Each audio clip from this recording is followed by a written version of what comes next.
Everything has a purpose is our next talk. Laura Disten is an expert furniture refinisher with 18 years experience, which began from dragging home curbside finds to make them her own. She sees the beauty in others' unwanted items, and her goal is to help you see their potential too, and in turn, in yourself. Please welcome Laura.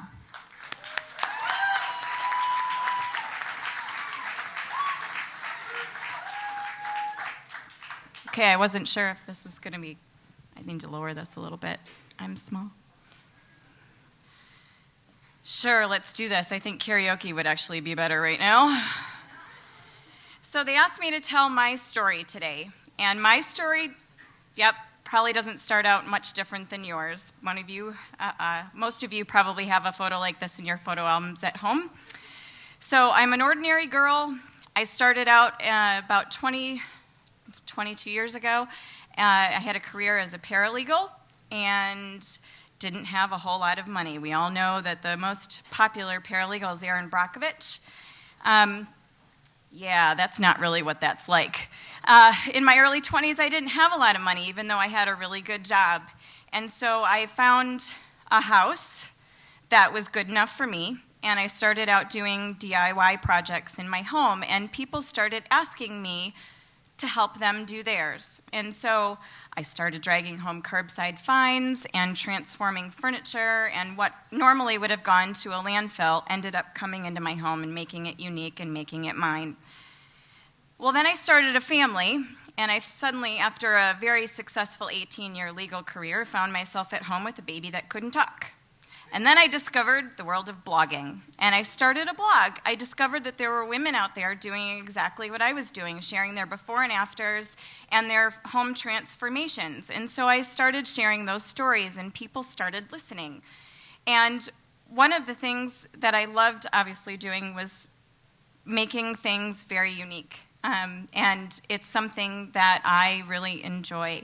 I'm a self-taught. I would just drag something home, take it apart, make it new, fix broken legs, and give them a nice paint job and turn around and sell them. So one of the things, and in our home, too, we were doing before and afters and lots of transformations. We turned an old table into a brand new harvest table for our home, and our buffet that stayed in our dining room was found on a curb that I actually had to fight a woman for. But I got it home. And it normally would have gone to a landfill, but, there's a huge wave of women doing this now, transforming things, and, you can go to Pottery Barn and buy something for $900, or you can go to a garage sale that normally someone, just would have taken to the curb or taken to Goodwill, but make it your own for a lot less money, and therefore you're saving it from going into a landfill or something like that. And I found that the more that I was doing it, the more creative I was becoming. And it's very true. The more you do these things, the more motivated you become, and the more it just is a cycle that just keeps going. And so you'll find me now with many pieces in my driveway. I usually have a few projects going at once. And I love it. I take an unwanted, unloved piece of furniture and turn it around and give it to somebody that appreciates it. But what happened, too, in this journey was I was invited to sell my pieces at a sale in Illinois about 3 years ago. And what I discovered there was I loved meeting the customers. That was my biggest thing. I loved being able to tell people the history of a piece and then see it go to their home and where they could appreciate it. The other thing that happened was, I couldn't even see that, was that I loved to teach. I like to teach people that they can do this as well. I didn't want it just to be for me.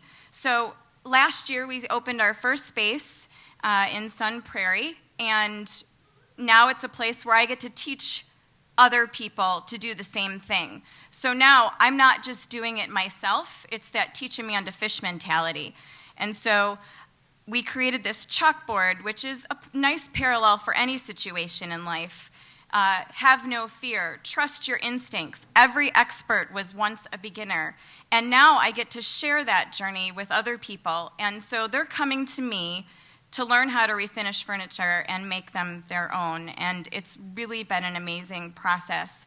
And now we opened our second location in May, and we also have a retail space where I get to find vintage items, again, normally unloved and unwanted, and I get to resell them and give people unique pieces and also refinish furniture.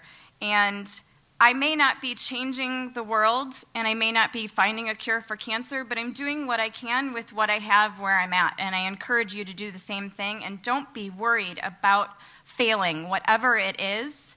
My encouragement to you, please don't do it. What if I fail? But my God, what if you fly? Thank you so much.